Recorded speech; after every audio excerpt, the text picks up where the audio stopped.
Last month, the UK Government announced a £15 million investment into the Newport Transporter Bridge. These are two key projects that will help boost the tourism and culture sector in Wales.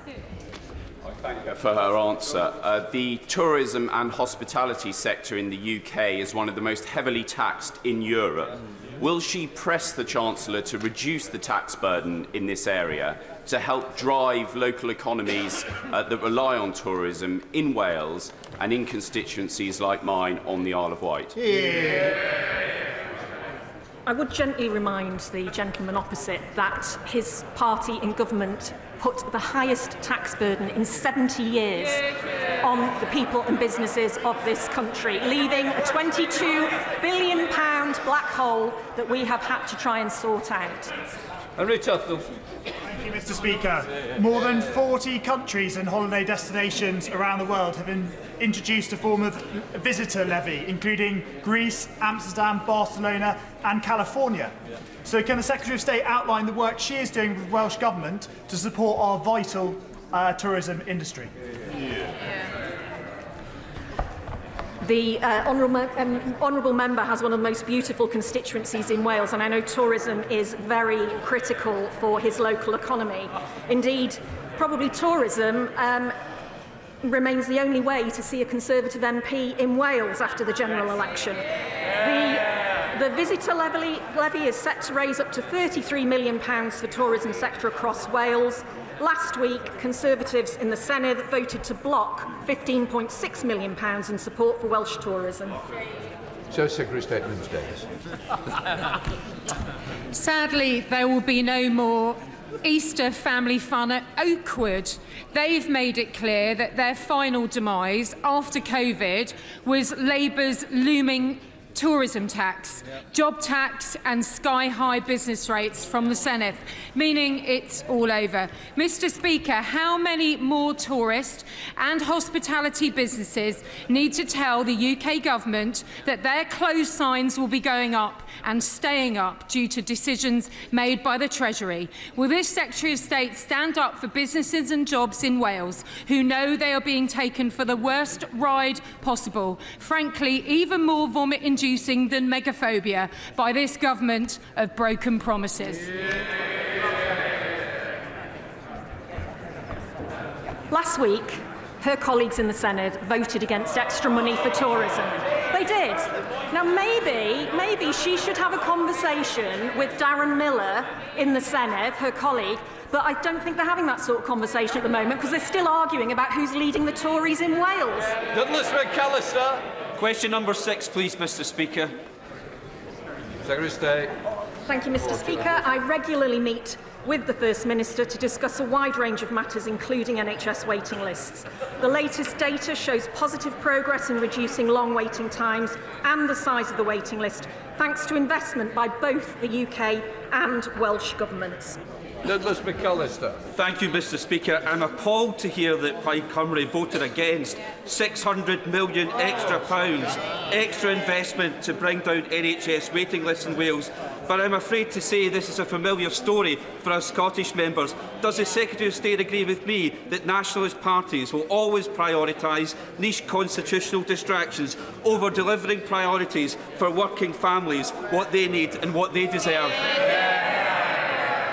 Mr. Speaker, I couldn't agree more with my honourable friends, and Plaid Cymru members are going to have to explain to their constituents why they voted against £600 million extra for the NHS last week, blocking crucial funding reaching our hospitals, NHS staff and patients in Wales. Jim Shannon. Mr. Speaker, Minister, one of the issues for the waiting lists in Wales, as it is in all of the United Kingdom, are those who have been waiting for diabetes diagnosis, number one, and then the treatment. There used to be in Westminster a strategy that encompassed just not England, Scotland, Wales and Northern Ireland. Would the Minister support a similar strategy for the 4 regions together to address the issue of diabetes and what it's doing to this country? I thank the honourable gentleman for his question. Can I just say nations and regions rather than just regions? But I'm very happy to have a discussion with him outside the chamber about that. Question number 7, please, Mr. Speaker. Minister. Our United Kingdom is going from strength to strength and is underpinned by a transformed relationship between the UK and devolved governments. In Wales, this means a partnership between our two governments which is delivering on the issues that matter most to people, on reforming the NHS and public services and attracting investment and new jobs through free ports, investment zones and our industrial strategy. Thank you. Thank Minister for that answer. Today the Senate will vote on a motion to redesignate HS2 as an England-only project. Previous calculations suggest that Wales missed out on around £4 billion from the project, but Welsh ministers now claim that amount is £431 million. Quite the difference.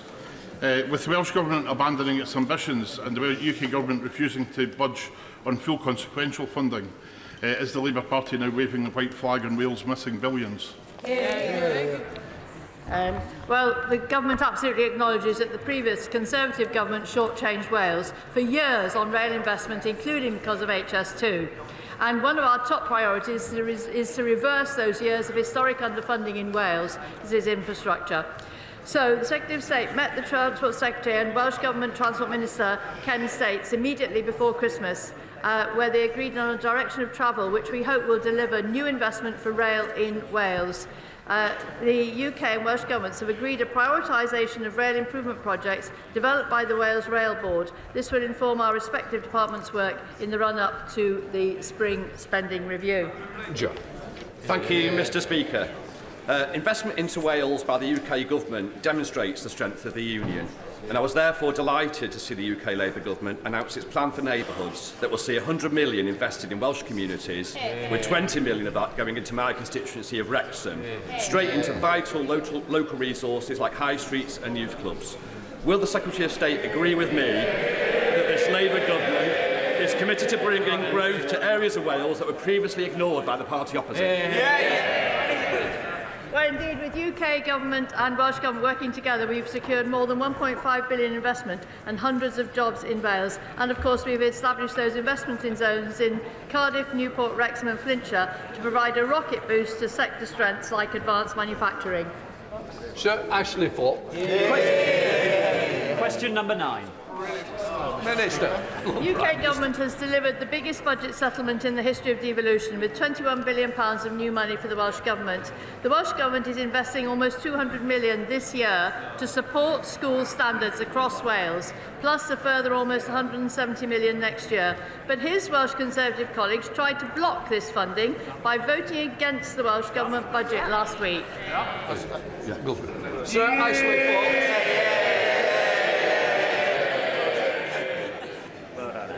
I'm grateful, Mr Speaker. Children in Wales have the lowest PISA scores in the United Kingdom and are significantly below the OECD average. Does the Minister believe this could be related in any way to 26 years of Labour government in Wales? Well, I'll take no lectures from the party opposite. The Conservative attack rings absolutely hollow, given the chronic underfunding of education and public services for the last 14 years when they have been in power. Now, the UK and Welsh governments are working together to ensure every young person has the opportunity to succeed, including by investing over £260 million extra in education and more than £260 million for local government to set school budgets in Wales. In spite of the shenanigans applied in the Conservatives voting against the Welsh Government's budget, Labour are getting on and delivering certainty and support for teachers across Wales through increases to education and local authority budgets. Jill German, final question. Thank you, Mr Speaker. Does my right honourable friend welcome, as I do, the additional £20 million announced by Welsh Government last week to improve education standards, on top of the £262 million extra in total for education in Wales? And is she as perplexed as I am as to why the Conservatives and Plaid Cymru voted against extra money for education in the Welsh budget? Well, like her, I'm absolutely astounded the way that the Plaid Cymru and Conservative Senate members voted against the budget. But the important thing is that this year the Welsh Government will be investing an additional £1.1 million for literacy, numeracy and science support in schools. And we've also, the Welsh Government's also announced investment of a £10 million package on literacy and numeracy for the coming year, increasing local capacity to support schools, national support programmes and interventions to support support struggling learners. Right, that completes Welsh questions. We now come to questions of the Prime Minister. Mike Martin. Question number 1, Mr. Speaker. Prime Minister. Thank you, Mr. Speaker. I welcome the progress in talks between Ukraine and the United States. We must now redouble our efforts to get a lasting, secure peace. And, Mr. Speaker, on Saturday, I'll convene international leaders to discuss how we can make further progress.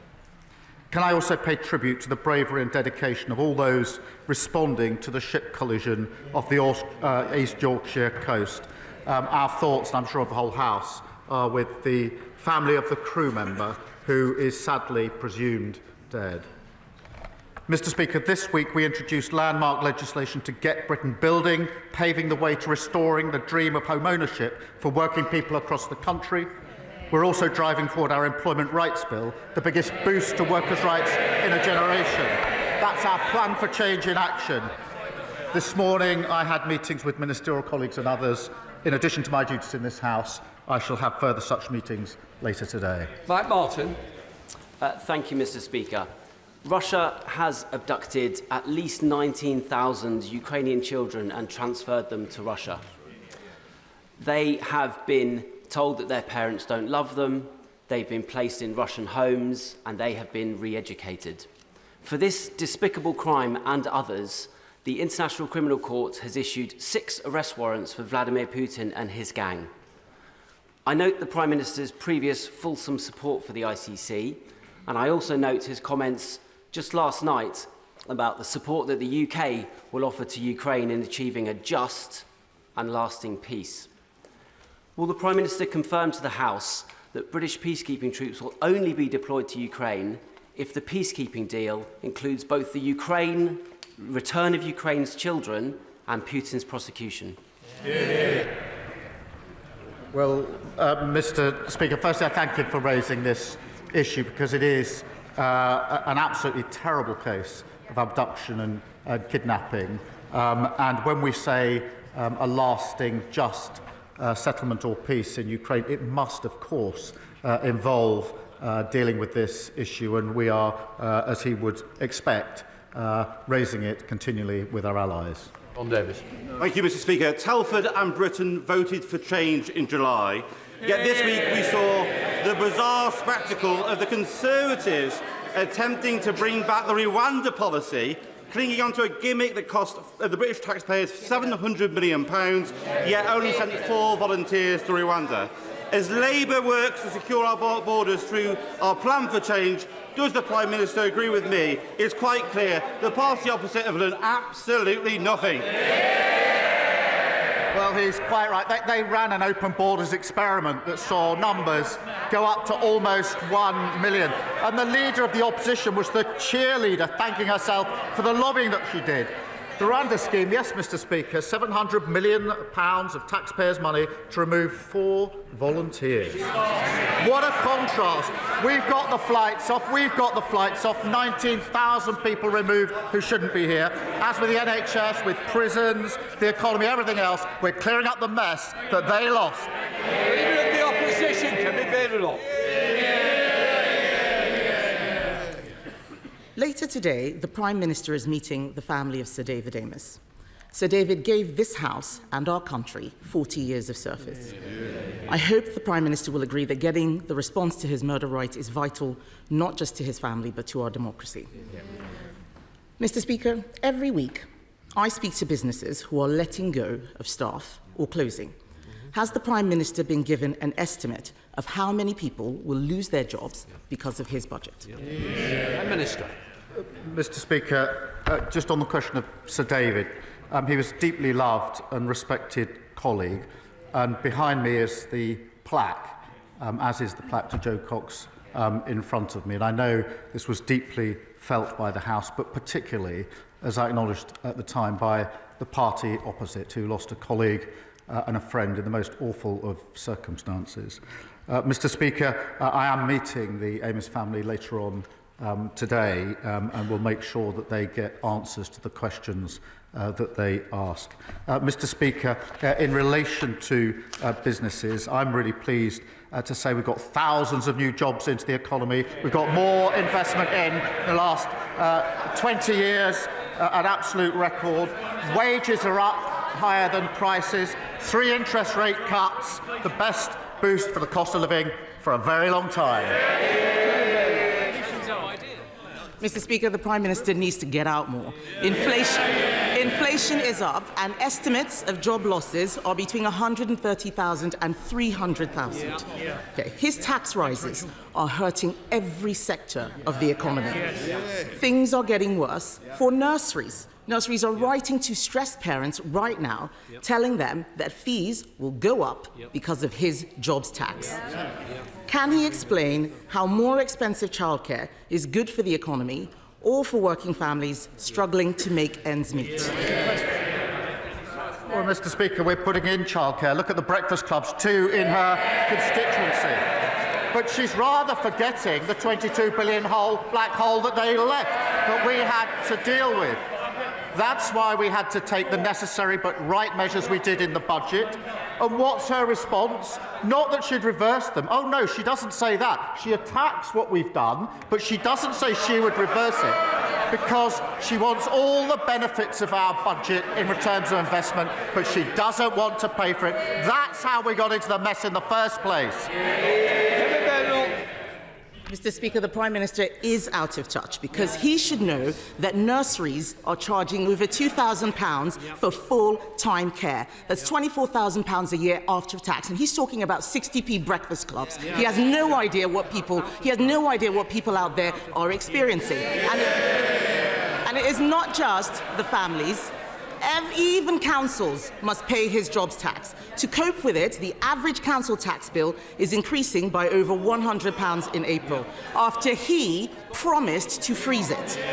Hard-working families' money is going to the Chancellor instead of social care and fixing potholes. Why should these families pay more for less? Well, she really shouldn't denigrate what she calls, I think, 60p breakfast clubs. She should be welcoming them. And she asked about council tax, Mr. Speaker. The Tories put up council tax every year for 12 years. Their manifesto, Tory LGA manifesto, government should remove the caps on council tax. And then Hampshire Council, Tory, wanted a 15% increase. We said no. Slough Council, again, Mr. Speaker, Tory, wanted 3%. We said no. Windsor and Maidenhead, Tory, now Lib Dem, wanted 25%. We said no. We're the ones that are doing the right things to get this country on the right track. Mr. Speaker, the point is he promised to freeze, and they are going up. And if he wants to talk about councils, let's look at Liverpool or maybe Birmingham, where the rubbish is piling up so high, people vote Labour and all they get is trash, just like what he's saying at the dispatch box.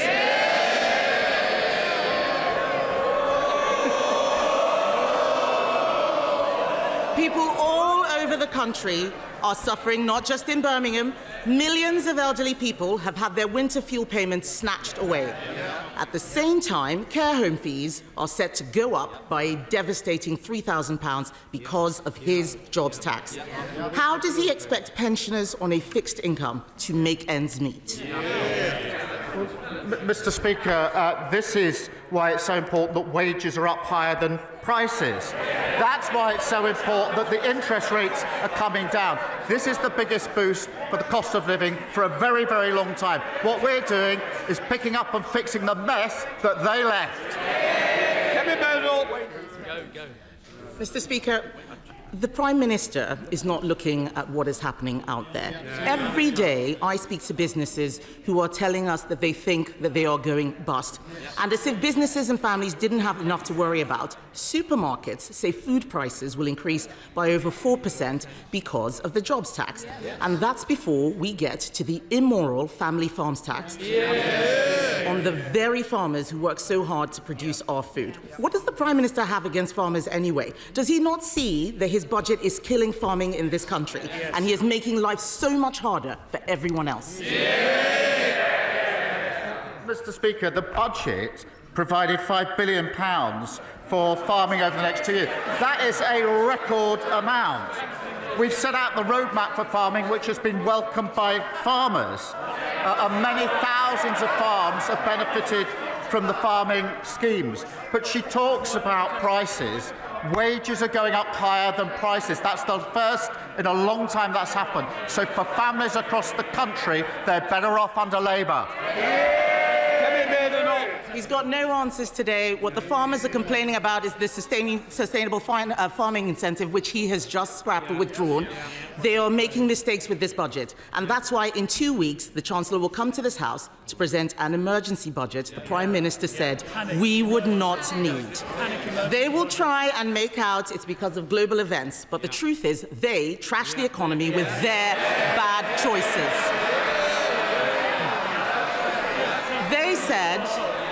They said they'd look after pensioners. Then they snatched winter fuel payments. They said that they would be pro-business, but they hiked taxes on jobs. And he, Mr. Speaker, he promised to freeze council tax, but it's going up by £100. This is a high-tax, low-growth, job-killing government. Will he use the emergency budget to fix the mess he's made? Mr. Speaker, inflation under them 11%, £22 billion black hole, a mini budget that made us the laughing stock of the world, and they want to give lectures on the economy to us. No, thank you very much. Thank you, Mr. Speaker. With 1 in 8 young people across the country not in education, employment or training, people in rugby are worried about a wasted generation. Too many people with disabilities and health conditions are not getting the help that they need to get into work. So will the Prime Minister set out how this government will give everyone who is able to work the support they need, provide compassion to those who can't work, and fix the broken welfare system left behind by, you guessed it, the Conservatives? I thank him for raising this issue. Mr. Speaker, I come from a family that dealt with disability through my mother and brother over many years, so I do understand the concerns that have been raised by him. But we inherited a system which is broken, it is indefensible economically and morally, and we must and we will reform it. We will have clear principles, Mr. Speaker. We will protect those who need protecting. We will also support those who can work back to work. But Labour is the party of work. We are also the party of equality and fairness. Leader of the Liberal Democrats, Sir Ed Davey. Thank you, Mr. Speaker. I'd like to begin by giving a shout-out for Young Carers Action Day today, but I promise the House I will not sing. Mr. Speaker, the Prime Minister has rightly spoken about the need to get more people into work, and he repeated that now, so people have more dignity, we can get the economy going, and we can cut the benefits bill after the disgraceful legacy left by the Conservatives. You were there for 5 years. But does the Prime Minister recognise that for many disabled people, the best way to help them into work is to support them properly with more special equipment, with training, with better healthcare and so on? And will he also today calm anxieties that he himself has raised for many of us, that the disability benefits for people who simply cannot work will not be cut? Mr. Speaker, we will, of course, as I've just said, the principles, we will, of course, support those who need support, but also help those who can work into work. They'll be the guiding principles. But what we've inherited is shocking, and they ought to be silent. 1 in 8 young people not in education, work or training. That is a lost generation. That is their inheritance. They've got plenty to say now. They did nothing for 14 years and left this in terrible inheritance. And Davey, Mr. Speaker, turning to international issues, can I congratulate the Prime Minister on helping to secure the restoration of US military and intelligence support for Ukraine? but can I press him on progress to persuade President Trump against damaging metal tariffs already hitting British industry? The Prime Minister knows that we on these benches believe he must be more robust with President Trump, like the Europeans and like the Canadians. So will the Prime Minister fly out to Canada as soon as possible to show their new Prime Minister and the Canadian people that Britain stands with its Commonwealth allies against Trump's threats and against Trump's tariffs? Well, Canada is an ally and a very important ally too, and I've spoken to our allies on many occasions about the situation in Canada. On the question of tariffs, obviously, like everybody else, I'm disappointed to see global tariffs in relation to steel and aluminium. But we will take a pragmatic approach. We are, as he knows, negotiating an economic deal which covers and will include tariffs if we succeed, but we will keep all options on the table. Claire Hanna. Hi, Fadra Conadív agus Seach na Gaeilge Fosta Deis Con Changa agus our culture Kellaroo for Fodden Dún. Happy St Patrick's Day, everybody, and happy Irish Language Week as well. An opportunity to use Irish language and culture across the world. It's an increasingly turbulent world, Prime Minister, with relationships and norms turned upside down over recent weeks, and that's why I congratulate the Prime Minister and the Taoiseach for re-establishing warm and firm relationships at their summit last week, and it's reassuring for all of us to know that whatever our constitutional future, that bond is lasting and refreshed. Will the Prime Minister join me in wishing a happy St Patrick's Day to all who value our shared bonds, and can I take this opportunity to invite him to Belfast in August 2027, which was announced this week as the host of the Fleadh na HÉireann for the first time. Well, can I join her in wishing everybody celebrating a very happy St Patrick's Day? Mr Speaker, she's right. We need a strong and settled relationship between the United Kingdom and Ireland, and the need for that has never been greater, which is why I was delighted to host the Taoiseach in Liverpool last week at our first annual UK-Ireland Summit. We've turned the page, started a new era for our relationship with Ireland, and I'd be very happy to go to Belfast in 2027. I want to go much sooner than that. Andrew Stone. Thank you very much, Mr Speaker. In just 20 days' time, new sentencing guidance will come into effect that the Justice Secretary has already conceded will be two-tier in its nature. It will mean that the colour of your skin or the religion you have can give you leniency in the eyes of the law and will plunge public confidence in the judiciary into crisis. But it is avoidable. We Conservatives have tabled a bill that, if backed on Friday, can stop this guidance in its tracks. So will the Prime Minister, will he now overrule his Justice Secretary and confirm here and now that he will back this bill, or will he simply step aside and prove he has in fact been two-tier Kia all along? Well, everyone should be equal before the law. That is why the Lord Chancellor has taken up the issue with the Sentencing Council. But he needs to do his homework, because the proposal that he complains about was drafted in 2024, and the last government was consulted. And when they were consulted, what did they say? They said they welcomed the proposal. Now, Mr Speaker, I understand that the Shadow Justice Secretary is taking the Sentencing Council to court. Perhaps he should add himself as the second defendant so we can get to the bottom of all this. Thank you. Mr Speaker, I'm very proud to represent a constituency that has 8 synagogues, a thriving Jewish population, and the UK's largest Jewish cultural centre, JW3. But this week, I was horrified to read reports about rising anti-Semitism on NHS wards, and in particular, a shocking incident in which a Jewish NHS staff member was called a baby killer by their colleague.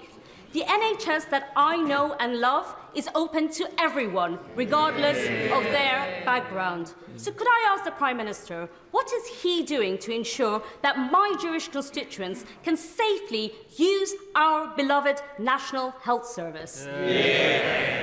Well, I thank her for raising these deeply concerning reports. It is completely unacceptable for anyone to experience racism, discrimination or prejudice in the health service.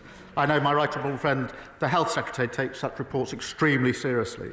It is a fundamental principle that the NHS provides care and treatment for everyone, regardless of race, faith or background. This is a really serious issue.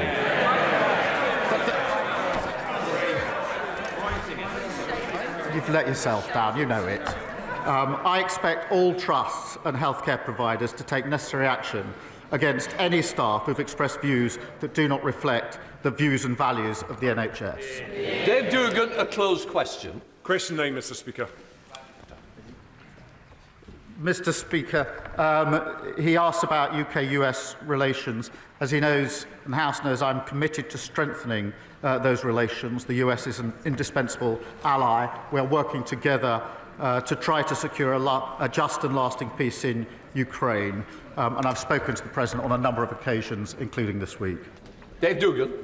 I agree with the Prime Minister in those sentiments. The ceasefire negotiations this week are a cause for great optimism, and I welcome the efforts that the Prime Minister's National Security Advisor, Jonathan Powell, had done in leading that priority. But last week at the dispatch box, the Prime Minister said in answer to my right honourable friend, the member for Aberdeen South, that he had no knowledge of the United States planning to withdraw military aid from Ukraine, yet they did that the following day. It's against that backdrop, because I know the Prime Minister wants a just and lasting peace in Ukraine that respects Ukraine's borders and territorial integrity. When he's impressing that priority upon the President of the United States, what reassurance can he give the House today that the President of the United States is actually listening? Let me give this reassurance. As soon as that step was taken, I and my team started work to try and ensure that we could get back to a situation of full support for Ukraine. I won't detail everything that was involved over the last week. I can assure him and the House a huge amount of hard work, discussions and diplomacy was used with all of our allies and others to ensure that we could get yesterday to go as well as we hoped it would. I am pleased that we've made progress. I think that's very important for Ukraine, and I'm extremely pleased that support has been put in, backed by the US, for Ukraine. So that's what I did once I understood what had happened. I'm pleased with where we've got to, but as ever, we must go further. Richard Bergen. Thank you, Mr Speaker. Disabled people in my constituency are frightened. And they're frightened because they're again hearing politicians use the language of tough choices. And they know from bitter experience that when politicians talk about tough choices, it means the easy option of making the poor and vulnerable pay. So instead of cutting benefits for disabled people, wouldn't the moral thing to do, the courageous thing to do, be to make a real tough choice and introduce a wealth tax on the very wealthiest people in our society? Well, Mr Speaker, the party opposite left a broken welfare system which locks millions out of work. That is indefensible, in my view, economically and morally. Of course we need to support people who need support. We need to help those who want to work to get back into work, and I think there's a moral imperative in that. He talks about a wealth tax. We have raised money, the energy profits levy, taxing non-doms and air passenger duty on private jets. But this isn't a bottomless pit, and we must kick-start growth to get the economic stability that we need. Sir Geoffrey Clifton-Brown. Most people would accept that we need more housing in this country, yet so often it's not accompanied by the necessary infrastructure.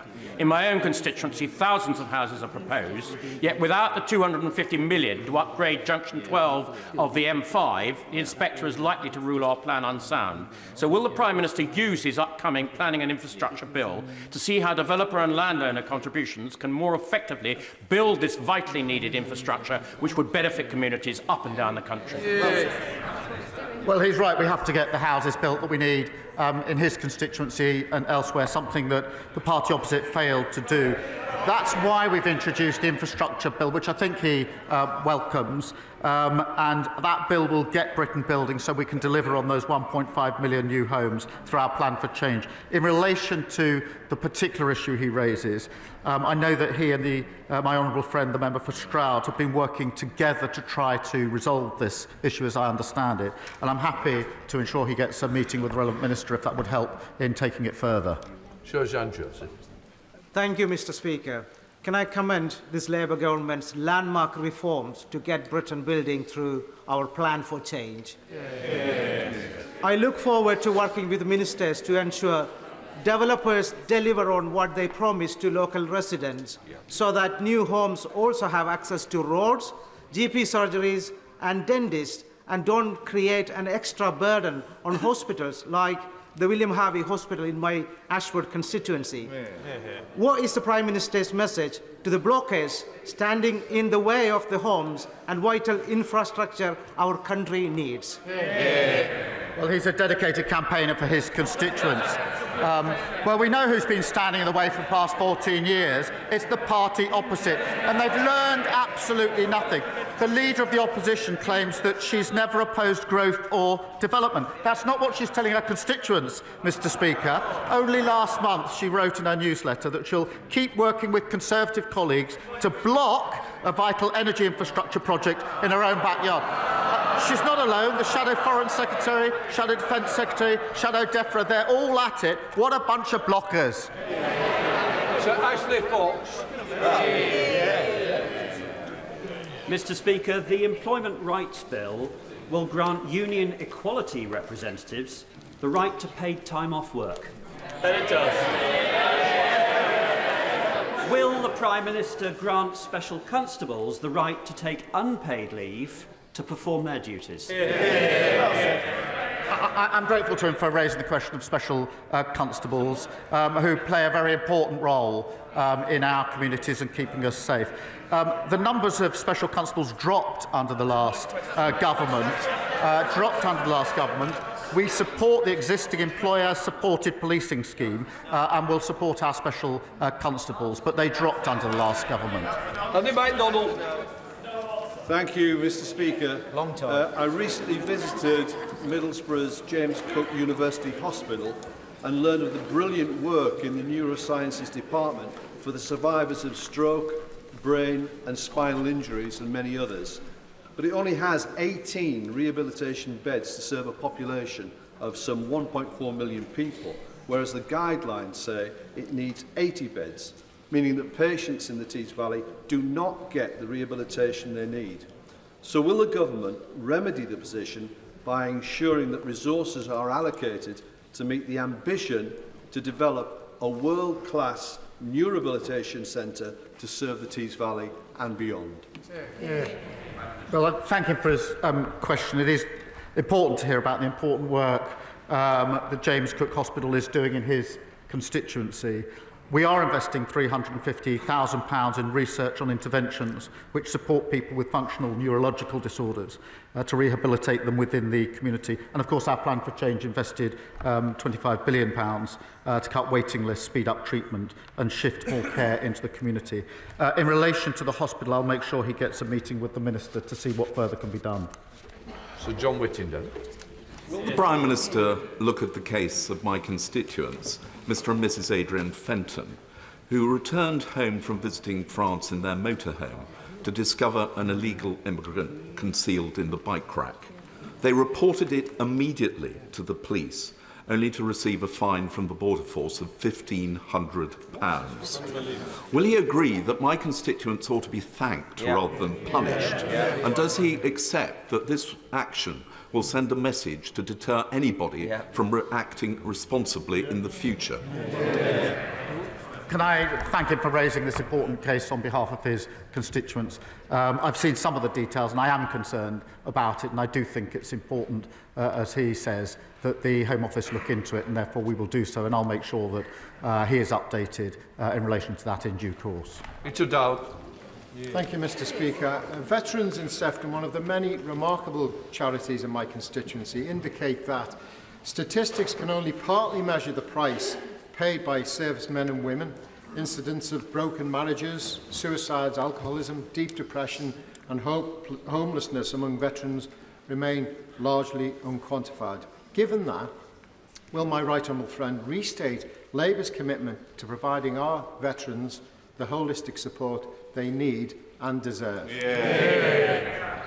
Well, we owe an extraordinary debt to our veterans, Mr. Speaker. We are committed to renewing the nation's contract with those who've served, and that includes the guarantees of homes for heroes for those who have served, dedicated mental and physical healthcare pathways in the NHS, and dedicated to sport to help those leaving service using their skills to find new and fulfilling careers. Sarah Dyke. Yesterday, with no notice, DEFRA closed SFI applications, leaving thousands of farmers who want to deliver public goods waiting for a year without support. So can the Prime Minister assure British farmers that they won't be left stranded and able to support environmental and food resilience goals due to lack of government support? Well, Mr. Speaker, as she knows, the SFI schemes have operated to provide quite considerable support so far.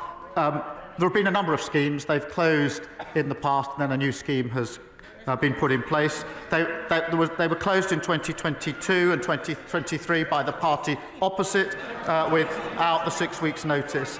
But we do support farmers. We will be putting forward more details at the spending review. But the difference, Mr. Speaker, in this government is we're funding the farmers. They failed to spend the budget. Sultana. Thank you, Mr. Speaker. In October 2023, in an interview with LBC, the Prime Minister said, and I quote, "I think Israel does have that right," when asked if cutting off power and water to Gaza was appropriate. For 11 days now, Israel has blocked the entry of vital goods and aid into Gaza, subjecting over 2 million people to collective punishment and starvation. Israel's decision to also cut off electricity to a plant supplying drinking water to 500,000 people is yet another blatant violation of international law and further evidence of genocide against the Palestinian people. In light of these facts, does the Prime Minister still maintain that Israel is not committing genocide? Look, I'm really appalled by Israel blocking aid when it is needed at greater volume and speed than it's ever been needed. Blocking goods and supplies and power entering Gaza risks breaching international humanitarian law, and it shouldn't be happening. And we are doing everything we can to alleviate that situation. Sir Julian Lewis. Thank you, Mr. Speaker. In his extremely important upcoming discussions with other nations about Ukraine, will the Prime Minister focus on the fact that it was standard Russian procedure to take over other countries by having bogus elections and installing puppet governments? And will he therefore impress on other colleagues to be very wary of calls to hold elections in Ukraine during a wartime situation, which could result in the subversion and takeover by Russia of the entire country? Thank you for raising a really important point, and the track record is there for all to see. On top of that, of course, we in this country did not hold elections when we were at war. That is a perfectly reasonable and normal course of behaviour. And yes, of course, that has to be part of our discussions as we go forward, including the meeting that I'm convening on Saturday. Lord Hatton. Thank you, Mr. Speaker. South Dorset is ready to play its part, making Britain a clean energy superpower. But after 14 years of Conservative failure, there are many untapped opportunities on our doorstep. Green investment opportunities such as Port Wind, Moor Wind and a hydrogen storage hub are all coming down the track. So can the Prime Minister reassure my constituents that the Government will work with the Crown Court on these projects, invest in key infrastructure and ensure that South Dorset's green energy potential is hardwired into our plan for change? Well, I thank him. He's absolutely right about making Britain a clean energy superpower. We are committing £2.3 billion to support hydrogen projects, and I recognise the huge potential of South Dorset to become home to a storage hub. We're ensuring public and private investment works together, and that's exactly what the Crown Estate Act does, unlocking significant investment, boosting offshore wind and kick-starting economic growth. Andrew Rosendale. Thank you, Mr. Speaker. As the Leader of the Opposition has already mentioned, later today the Prime Minister will meet the family of our dear late colleague, Sir David Amess, who was so brutally murdered at his constituency surgery 3.5 years ago. I plead with the Prime Minister to reverse the decision to deny the family a public inquiry, despite similar inquiries being held into other tragic instances. So, will he please stop this shameful saga and heed the call of the Amess family for a judge-led public inquiry into David's death and the related failure of the Prevent programme from a heartbroken family? Can I acknowledge just how heartbroken they are? It's difficult to imagine what they've gone through, what they continue to go through. And that's why it's very important that I meet them this afternoon, which I will do, and discuss with them all the questions they want to raise with me. Sir David was a respected and loved a colleague across this House, and as I say, I absolutely understand how his family must feel about the tragic circumstances in which he died and then everything that followed thereafter. Final question, Chris Kane. Thank you, Mr. Speaker. Tomorrow marks 29 years since 16 children and their teacher were murdered at Dunblane Primary School. In recent weeks, my constituents have raised with me the alarming fact that adverts offering handguns for sale are appearing on technology platforms like Google and YouTube. Does the Prime Minister agree with me that technology companies have an obligation to all of us to do everything proactively possible to prevent illegal advertising of this kind and not rely on a reactive, will remove it when it's reported approach, which is simply not good enough? The thoughts, I'm sure, of the whole House are with the victims of the Dunblane massacres 29 years after the tragic event.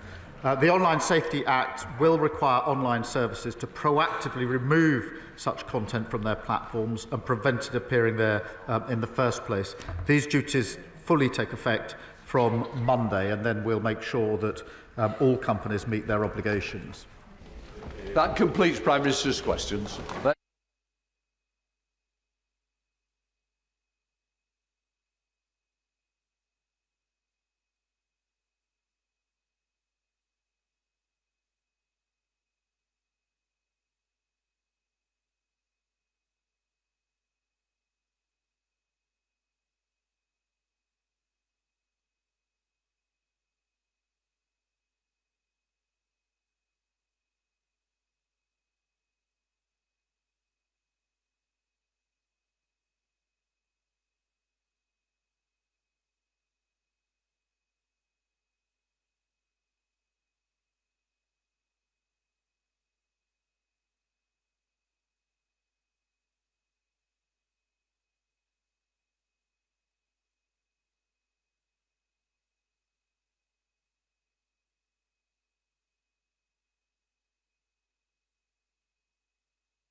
Come to the statement.